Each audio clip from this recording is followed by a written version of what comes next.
नमस्कार किसान भाइयों, स्वागत है आप सभी का कार्यक्रम कृषि दर्शन में और मैं हूं आपके साथ नेहा। किसान भाइयों, इस कार्यक्रम में हम आपके लिए खेती बाड़ी से जुड़ी वो तमाम जानकारियां लेकर आते हैं जो आपके लिए जानना जरूरी होती है और कहीं ना कहीं आप इससे लाभान्वित भी होते हैं। किसान भाइयों, पिछले कुछ समय से आपने सहकारिता मंत्रालय और सहकार से समृद्धि के बारे में सुना होगा। कहीं ना कहीं आप भी ये सोच रहे होंगे कि आखिर ये सहकारिता से समृद्धि होता क्या है और हमें इससे फायदा कैसे हो सकता है ना? आप भी ऐसा ही सोच रहे हैं। तो चलिए आज इसी विषय पर हम बातचीत करेंगे और इसी विषय पर बातचीत करने के लिए हमारे साथ स्टूडियो में मौजूद है गजेंद्र सिंह गौतम जी। आप मुख्य कार्यपालन अधिकारी है विपणन सहकारी संस्था नटेरन में। सर, स्वागत है आपका हमारे इस कार्यक्रम में। नमस्कार। सबसे पहले तो हम आपसे यही जानना चाहते हैं कि आखिर ये सहकारिता है क्या और इस मंत्रालय का अगर जो गठन हुआ है, मुख्य उद्देश्य इस मंत्रालय का है क्या और इस हमारे जो किसान भाई हैं वो इससे किस तरीके से लाभान्वित हो सकते हैं। नमस्कार किसान भाइयों, आज बहुत अच्छा विषय हम सब आपके बीच में जो चर्चा कर रहे हैं, सहकारिता क्या है। क्योंकि जब जब देश में औद्योगिक क्रांति के बाद समाज में जो परिवर्तन आया है और उससे जो सामाजिक और आर्थिक असंतुलनता जब भी पैदा हुई है, तो वहाँ पर सहकारिता ने सहयोग दिया है। चाहे वो अमेरिका हो, संयुक्त राज्य अमेरिका हो, चीन हो, रशिया हो, जो भी कंट्रियाँ, जो भी देश आज पूंजीवाद में ऊपर पहुँचे हैं, उन सब में बाद में जब भी देखा गया है तो सहकारिता आंदोलन ने उनको ज़मीनी सहयोग दिया है। आज विश्व की जितनी भी व्यवस्थाएं हैं, वो सारी व्यवस्थाओं में सहकारिता का अपना एक अनूठा सहयोग है।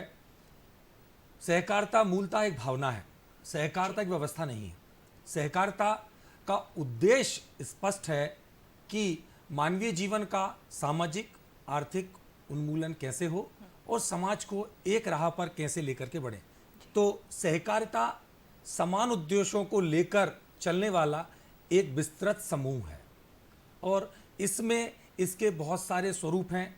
चाहे उसमें किसान ले लीजिए, चाहे स्व सहायता समूह ले लीजिए या अन्य वर्ग, श्रमिक ले लीजिए, कामगार ले लीजिए, सभी को जब हम मैं को समाप्त करते हैं और जब मैं से आगे बढ़ते हैं तो वहाँ सहकारिता प्रारंभ होती है। सहकारिता की जो विशेषताएं हैं वह यही हैं कि समाज में सबके लिए साथ में कौशल, शक्ति, सिद्धांत, इन सबको लागू किया जाए। सहकारिता कुछ सिद्धांतों पर लागू की गई है जिसको मूर्त रूप दिया गया है। सहकारिता हमारे यहाँ 1900 से लागू है, लेकिन बाद में और भी स्वरूप आए हैं। तो इसमें मुख्यतः सहकारिता का जो स्वरूप है वह है उसके अंदर के गुण। सहकारिता 7 गुणों पर आधारित की गई है, इसके 7 सिद्धांत दिए गए हैं, उनको अलग अलग विभक्त किया गया है। उसमें से सहकारिता जब रजिस्टर्ड हुआ और उसकी समितियां बनी हैं तो उसमें खुली और स्वैच्छिक सदस्यता है। खुली यानी कोई भी सदस्य एक समूह का सदस्य बन सकता है और कभी भी संस्था समाप्त कर सकता है। ये एक लोकतांत्रिक प्रजातांत्रिक ढांचा होता है समिति के रूप में। उसमें उसकी आर्थिक सहभागिता भी होती है, सदस्य बनना और उसके बाद उसका आर्थिक सहभागिता मतलब एक जिम्मेदारी के साथ आगे आना है।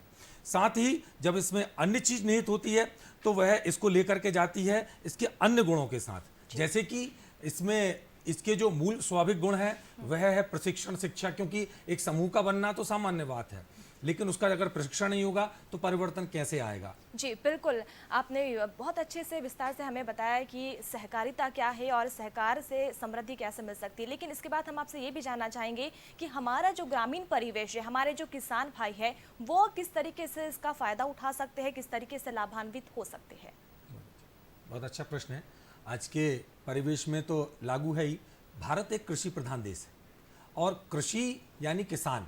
अब किसान के लिए जो समृद्धि लाने का विषय हम सबके बीच में चर्चा का जो विषय है, गांव का किसान किन किन चीज़ों से जुड़ा है, सारे आयाम वहां पर जुड़े हुए हैं। चाहे वो कृषि साख सहकारी व्यवस्था हो या कृषि आदान व्यवस्था हो या उत्पादन व्यवस्था हो, वितरण व्यवस्था हो, ये कहीं ना कहीं किसान से जुड़ा हुआ विषय है। 60% हमारी व्यवस्था किसान पर आधारित है। ऐसे में जो जो भाग उसके जुड़े हैं, चाहे वो खाद्य प्रसंस्करण हो, हाथकरघा हो, ये सारे के सारे ग्रामीण विकास के आधार हैं और इन सब के लिए सहकारिता में अपनी एक अहम भूमिका है।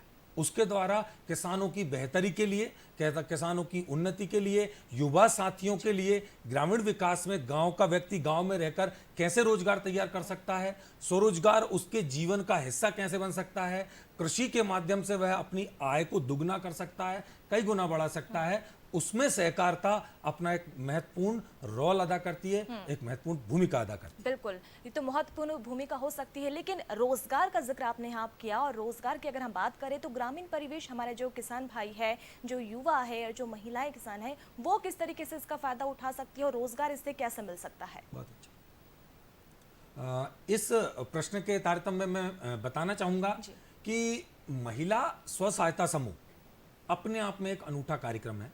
महिलाओं का समुच्चय बनना, उसका एक सहकारी भाव से, समान भाव से जुड़ना, उनका गांव के उत्पादनों को तैयार करना। अब इसके बाद अगली कड़ी आती है उसकी मार्केटिंग और पैकेजिंग। तो गांव के युवा गांव में रहकर ही स्थानीय उत्पाद के आधार पर एक समुच्चय तैयार करेंगे और उन स्व सहायता समूह के उत्पाद को बेहतर पैकेजिंग में, मार्केटिंग में लाना और प्रौद्योगिकी का उपयोग करके, आज सोशल मीडिया का बहुत बड़ा उपयोग है, आप उस प्लेटफॉर्म का उपयोग करके उन उत्पादों को सोशल मीडिया के माध्यम से, लीगल प्लेटफॉर्म के माध्यम से आप उनका मार्केट तैयार कीजिए। युवाओं की शक्ति आज विश्व में 2030 में बहुत बड़ी शक्ति बनने जा रही है देश में। ऐसे में अगर ये संगठित रूप से कार्य करेगा तो बहुत बड़ा रोजगार, बहुत बड़ा समुच्चय, जिसमें फार्मर प्रोड्यूसर ऑर्गेनाइजेशन भी अब युवा बहुत बड़े स्तर पर कर रहे हैं, चाहे वो तकनीकी रूप से शिक्षा हो या औद्योगिक मशीनीकरण की व्यवस्था हो, इन सब में युवाओं का महत्वपूर्ण योगदान है। और ऐसे में युवाओं का इस और आना एक बहुत बड़ा सकारात्मक ऊर्जा का संदेश होगा। स्व सहायता समूह की आपने बात की, तो किस तरीके से स्व सहायता समूह को हम बना सकते हैं, कैसे लोगों को जागरूक कर सकते हैं, वो कैसे इससे जुड़ सकते हैं ग्रामीण परिवेश में, और कैसे उनको रोजगार मिल सकता है? बहुत अच्छा। स्व सहायता समूह के गठित करने के लिए आजीविका मिशन, चूंकि ये राज्य में हर ब्लॉक स्तर पर इसकी व्यवस्था है, आजीविका मिशन के माध्यम से एक स्व सहायता समूह का गठन होता है। समान विचार में महिलाएं घर के कामों के साथ साथ में वहाँ स्थानीय व्यवस्था के आधार पर समूह को चलाती हैं, चाहे वो आंगनवाड़ी का विषय हो या उत्पाद का विषय हो, या फिर अभी देखने में आया हाल ही में प्रदेश सरकार ने एक अनूठा प्रयोग किया और वो काफ़ी सफल रहा।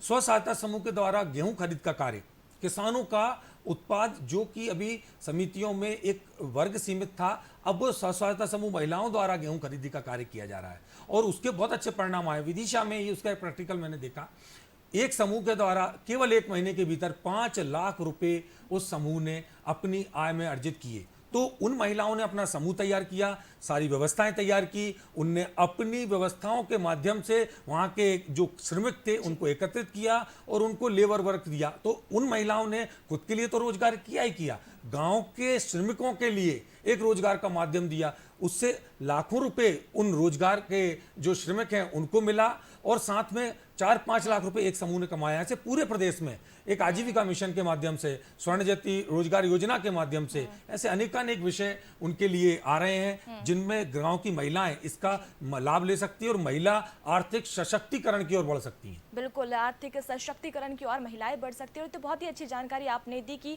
कहते हैं ना कि बूंद बूंद करके ही घड़ा भरता है, और जब एक एक करके हाथ बढ़ता है, आगे बढ़ता है, तो वो समूह अपने आप बनते चले जाता है और इसका कहीं ना कहीं फायदा हमारे ग्रामीण भाई भी उठा सकते हैं। सर, ये भी आपसे जानना चाहेंगे कि इसका कितना बड़ा योगदान हमारी अर्थव्यवस्था में हो सकता है?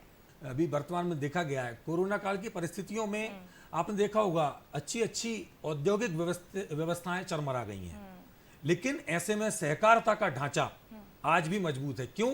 क्योंकि ये एक व्यक्ति नहीं है, ये एक विचार है, ये एक समुच्चय है, और जब समुच्चय होता है तो आंकलित जोखिम भी साहस के साथ उठाया जा सकता है। आपने देखा होगा कि गाड़ी जब चलाते हैं तो एक शरीर पूरी सहकारिता की भूमिका में होता है। आंखें मूल्यांकन करती है कि इस गाड़ी के आगे पार्क कैसे होगा, स्पीड पैर तय करता है, स्टीयरिंग हाथ तय करते हैं, ये एक सहकारिता है। और इसी का स्वरूप हमको इस जीडीपी में देखने मिलता है। जब हमारे औद्योगिक किसान साथी एक प्रोसेसिंग यूनिट खोलेंगे, उनका एक हार्टिकल्चर से उत्पादों का व्यवस्थित मार्केटिंग होगी, उसका एक चेन होगा, और उस चेन के माध्यम से जिन उत्पादों का मान लीजिए 2 रुपए किलो प्याज बिक रहा है, लेकिन उसका भंडारण करके एक समय के बाद वो 10 रुपए किलो में, 15 रुपए किलो में बिक जाएगा, तो इसका सीधा सीधा लाभ हमारी अर्थव्यवस्था को होगा। और ऐसे ही आप देखेंगे आज जैविक उत्पाद में रशिया ने पूरा मार्केट को कैप्चर करने का प्रयास किया है, जबकि आप देखेंगे मध्य प्रदेश अकेले में 40% जो देश में बिक रहा है उसका जैविक उत्पाद मध्य प्रदेश में रजिस्टर्ड है। ऐसे में युवा साथी अगर इस ओर अपना ध्यान आकर्षित करेंगे और एक वैल्यू एडिशन करके जब बाजार में चीजों को भेजेंगे तो निश्चित है इस कोरोना में कई लोगों के सामने विषय आया कि अच्छा खाना है, साफ खाना है, स्वस्थ खाना है, एक नया अवसर देता है, एक नया प्लेटफॉर्म देता है, जिसको कहा गया आपदा में अवसर। लोगों के बीच में जीवन को लेकर कॉन्शियसनेस की जागरूकता आई है और ऐसे में किसानों के लिए एक बेहतर अवसर उपलब्ध हुआ है कि जैविक उत्पाद कैसे बाजार के रूप में बाहर ला सकता है, चाहे वो दूध का विषय हो, चाहे हाथकरघा का विषय हो, चाहे श्रमिक का विषय हो, कामगार का विषय हो, बिल्कुल या बिल्कुल अन्य सर, हम विषय हो। आपसे आगे भी चर्चा जारी रखेंगे, लेकिन किसान भाइयों कार्यक्रम में यहाँ हम रुक रहे एक छोटे से अंतराल के लिए।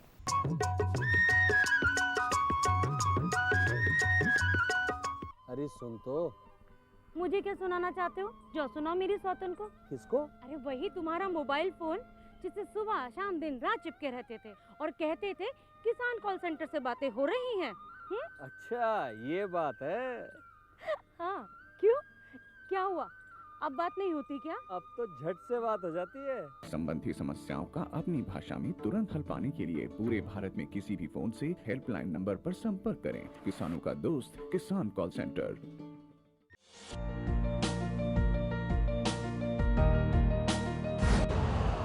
यूरिया का स्वदेशी उत्पादन 70 लाख टन बढ़ाने के लिए 6 उर्वरक संयंत्रों का उद्धार किया जा रहा है। FCIL के गोरखपुर, सिंदरी, तलचर और रामागुंडम संयंत्र, HFCL की बरौनी इकाई और BVFCL की नामरू फोर्थ। सोने पर सुहागा ये है कि देश में अब बनेगा सिर्फ नीम लेपित यूरिया, क्योंकि इससे होगा किसानों का फायदा ही फायदा। अनाज का उत्पादन 10% तक बढ़ेगा, बढ़ेगी 10 से 15% नाइट्रोजन क्षमता।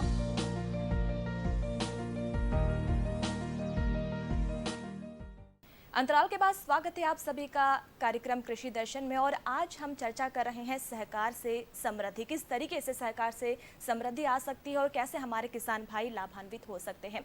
सर, आपसे ये भी जानना चाहेंगे कि सरकार की योजनाओं की हमने बात की, सरकार क्या कुछ योजनाएं चला रही है, कैसे किसानों को लाभ हो सकता है, ये तो हमने जाना, लेकिन इसके अलावा और कौन सी ऐसी संस्थाएं हैं जिसका फायदा किसान भाई ले सकते हैं? वर्तमान में नवाचार को लेकर के बहुत अच्छा कार्य किया जा रहा है।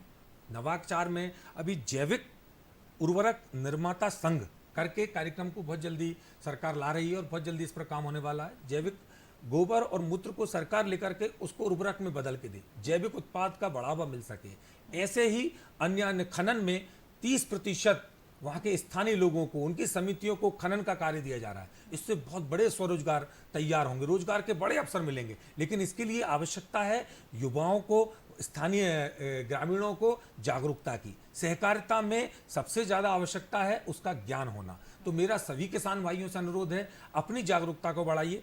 सहकारिता केवल एक राशन की दुकान नहीं है, खाद बीज का उपलब्ध होना सहकारिता नहीं है। ये भ्रमता है, मैंने कई बार नीचे फील्ड में जाकर के देखा है, तो एक सीमितता का दायरा माना जाता है सहकारिता। सहकारिता खनन के क्षेत्र में भी आ रहा है, सहकारिता पर्यटन के क्षेत्र में भी आ रहा है, सहकारिता ग्रामीण परिवहन का। 10 लोग गांव देखेंगे, बस नहीं जा सकती, लेकिन वहां के 10 युवा एक समूह रजिस्टर्ड कर लें, जिला स्तर पर उसका पंजीयन होता है, ऑनलाइन अब तो पंजीयन होने लगा है, वहां पर अपना पंजीयन कराएं और पंजीयन करा करके उसका लाभ ले सकें। अभी इस और कुछ और संगठन आगे आए हैं सरकार के साथ साथ में। एक अन्य संगठन जो समुन्नति नाम से है, उनने कई सहकारी समितियों के संग अभी कार्य प्रारंभ किया है। विदिशा जिला, सीहोर जिला, आपका देवास जिला, रायसेन जिला, इन जिलों में वो किसानों के लिए सीधा प्लेटफॉर्म बना के दे रहे हैं, जहां से उनका इनपुट, मुख्य चीज है इनपुट में जो उनका खर्चा जा रहा है। आप देखिए, किसान के संग एक समस्या है, संगठित ना होने के कारण उसका जो उत्पाद है, जो मार्केट से खरीदता है, वो तो महंगे दाम पे खरीदता है, लेकिन बेचता थोक में है। कोई भी व्यवसाय जब ही सफल होगा जबकि उसमें लगने वाले इनपुट्स कम दामों पर हो या लागत मूल्य कम हो और उसका फुटकर में बिके, थोक में ले, फुटकर में बिके। ये इस मूल्य को धारित करना होगा। अच्छी बात अपने यहाँ पर कही जागरूकता की बात, जागरूकता की कमी हम यहाँ पर देख रहे हैं। हम अब ग्रामीण परिवेश की बात करें तो ठीक है, हम मानते हैं कि सोशल मीडिया का ज़माना है, कहीं ना कहीं से जानकारियाँ मिल जाती है, लेकिन इसके बाद भी जो हमारे किसान भाई है वो इसे लेकर जागरूक नहीं है। तो क्या कार्यक्रम यहाँ पर चलाए जाने चाहिए, कैसे लोगों को और हमारे किसान भाइयों को हम जागरूक कर सकते हैं? बहुत अच्छा प्रश्न है ये।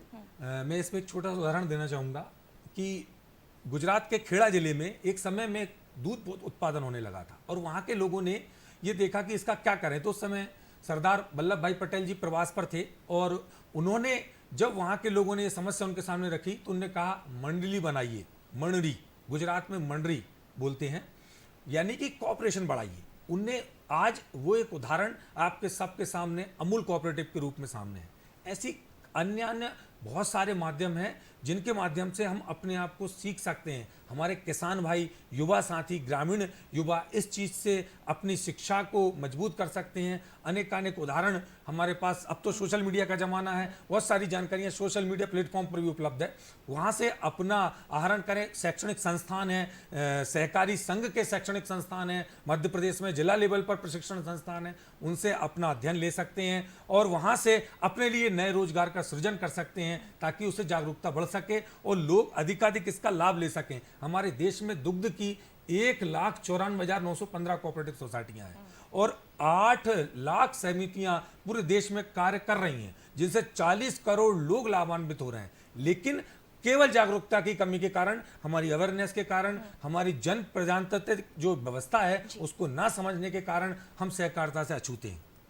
एक बहुत बड़ी बात आपने हमारे किसान भाइयों को बताई, लेकिन ये भी हम अंत में आपसे जानना चाहेंगे कि रोजगार इससे कैसे मिल सकता है। रोजगार के लिए सबसे ज़्यादा आवश्यकता है कि एक सहकारी समिति के बारे में बेहतर तरीके से जानना। सहकारिता का मकसद एक फूल पर बैठी हुई मधुमक्खी जैसा होता है। एक फूल के रस को मधुमक्खी लेती है और वहाँ से उड़ जाती है, ना तो उससे फूल को नुकसान होता और मधुमक्खी के लिए भी परागण मिल जाता है। ऐसे ही सहकारिता की भावना है। यदि इस भाव से कुछ समान विचार के लोग एक समिति को तैयार करें, एक छोटा सा मैं आपको उदाहरण बताना चाहूँगा। बैंक में एक कोऑपरेटिव बैंक होती है, एक पब्लिक बैंक होती है और एक प्राइवेट बैंक होती है। प्राइवेट बैंक में एक व्यक्ति का आधिपत्य होता है, पब्लिक बैंक सरकार की होती है, लेकिन एक कोऑपरेटिव बैंक, उसका एक उदाहरण है राजकोट सहकारी बैंक। बिल्कुल जी, तो बहुत ही अच्छी जानकारी सर आपने हमें दी और कहीं ना कहीं उम्मीद करते हैं कि हमारे जो किसान भाई है वो इससे लाभान्वित होंगे। बहुत शुक्रिया सर हमारे स्टूडियो में आने के लिए और इतनी अच्छी जानकारी हमारे किसान भाइयों तक पहुंचाने के लिए। तो किसान भाइयों, चलते चलते कार्यक्रम में हम आपको लिए चलते हैं खबरें खेती की ओर।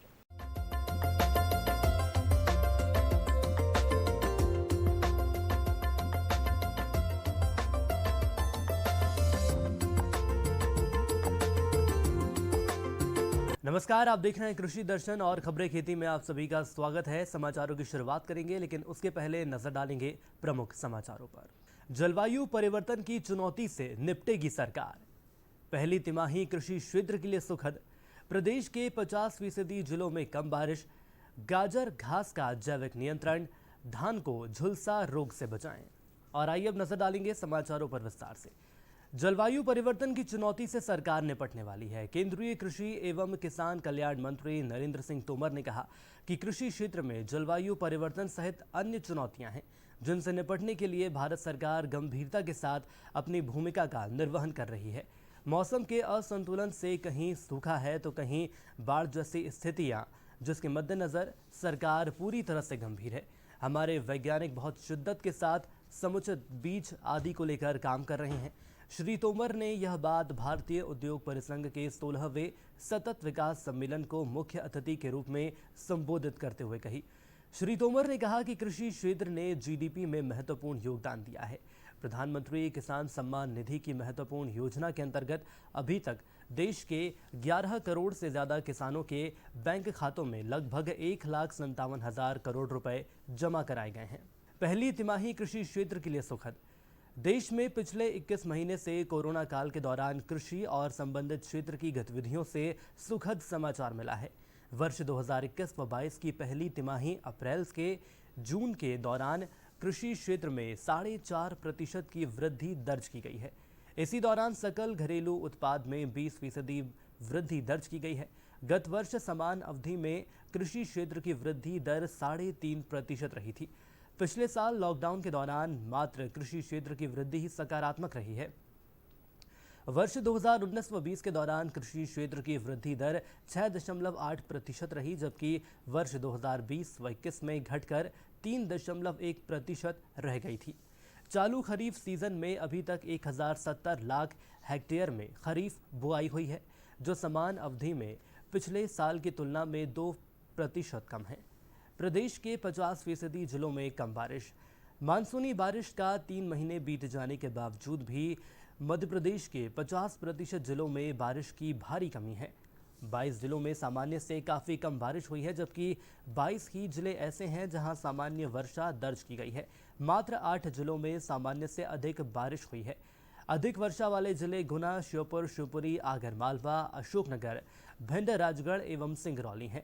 इस वर्ष पूरे प्रदेश में असमान बारिश होने से खरीफ फसलों की बढ़वार पर असर पड़ा है। इसके साथ ही जल भंडार भी पूरी तरह से नहीं भर पाए हैं। मौसम विभाग ने सितंबर माह में सामान्य से अधिक बारिश की संभावना जाहिर की है। इस सप्ताह प्रदेश के अधिकांश जिलों में बारिश की उम्मीद जताई गई है। गाजर घास का जैविक नियंत्रण। गाजर घास का नियंत्रण उनके प्राकृतिक शत्रुओं, मुख्यतः कीट और रोगों के जीवाणु एवं वनस्पतियों द्वारा किया जा सकता है। मैक्सिकन बीटल जैको ग्राम बाइको लोराटा नामक कीट गाजर घास को ही खाने वाले गुब्रैल को गाजर घास से ग्रसित स्थानों पर छोड़ देना चाहिए। इस कीट के लार्वा और वयस्क पत्तियों को चटकर गाजर घास को सुखाकर मार देते हैं और इस कीट के लगातार आक्रमण के कारण धीरे धीरे गाजर घास कम हो जाती है, जिससे वहां अन्य वनस्पतियों को उगने का मौका मिल जाता है। यह कीड़े खरपतवार विज्ञान अनुसंधान निदेशालय से मुक्त हुए लिए जा सकते हैं। धान को झुलसा रोग से बचाएं। इस समय धान में ब्लास्ट या झुलसा रोग के लक्षण खेतों में दिखाई दे रहे हैं। इस रोग के कारण पत्तियों में आँख या नाव के आकार के धब्बे नजर आते हैं। बाद में ये बढ़कर पूरी पत्तियों को झुलसा देते हैं एवं दूर से देने पर ऐसा लगता है कि खेत झुलस गया है।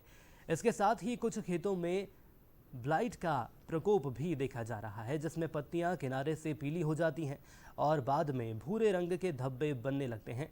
कुछ समय के बाद पत्तियां सूख जाती हैं। झुलसा की रोकथाम के लिए हेक्सोकोनाजोल 100 मिलीलीटर या प्रोपीकोनाजोल 200 से 250 मिलीलीटर प्रति एकड़ 10 टंकी का घोल बनाकर छिड़काव करें एवं जिन खेतों में यह प्रकोप दिखाई दे रहा हो उन खेतों में भरा हुआ पानी बाहर फेंक दें। और इसी के साथ खबरें खेती में इतना ही। दीजिए इजाजत। नमस्कार।